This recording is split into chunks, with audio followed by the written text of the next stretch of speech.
भारत के पहले राजनीतिक कार्यकर्ता के रूप में लोग महात्मा गांधी को देखते थे। उनके जीवन के दो तत्व थे, सेवा और संघर्ष। अगर इनमें से कोई एक भी आपके पास है तो आप अच्छे राजनीतिक कार्यकर्ता हो सकते हो। तो अब तक जो राजनीति में आते थे, दो स्ट्रीम से आते थे, या तो नेशनलिस्ट मूवमेंट से आते थे या सोशलिस्ट मूवमेंट से। अब आते सोशलाइट,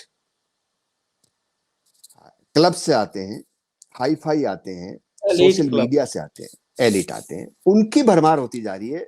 इस चुनाव में हम देख रहे हैं, ये कम नहीं होगा, मुझे लगता है ये बढ़ेगा।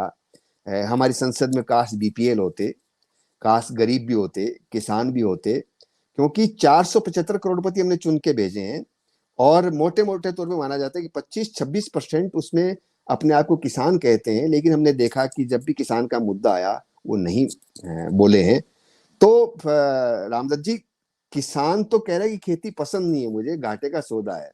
लेकिन मैं ऐसे किसानों की फसल देख रहा हूँ राजनीति में जो कहते हैं कि खेती हमारा धंधा है, ये लाभ का काम है। तो वो राजधानियों के पास फार्म हाउस में खेती करते हैं, लेकिन जब खेत और खलिहान का मुद्दा आता है तो संसद में, विधानसभाओं में मौन रहते हैं। मुझे इतना ही कहना है।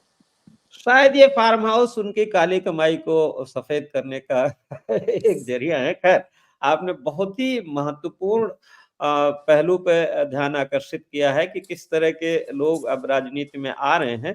और मुझे लगता है कि मतदाताओं को एक बार जरूर सोचना चाहिए कि भाई उन्हें किस तरह के लोगों को तवज्जो देनी चाहिए, तरजीह देनी चाहिए। और ऐसा नहीं है कि सेवा भाव या अच्छा काम करने वालों की कमी है, लेकिन उनको चमक दमक में नहीं आना चाहिए।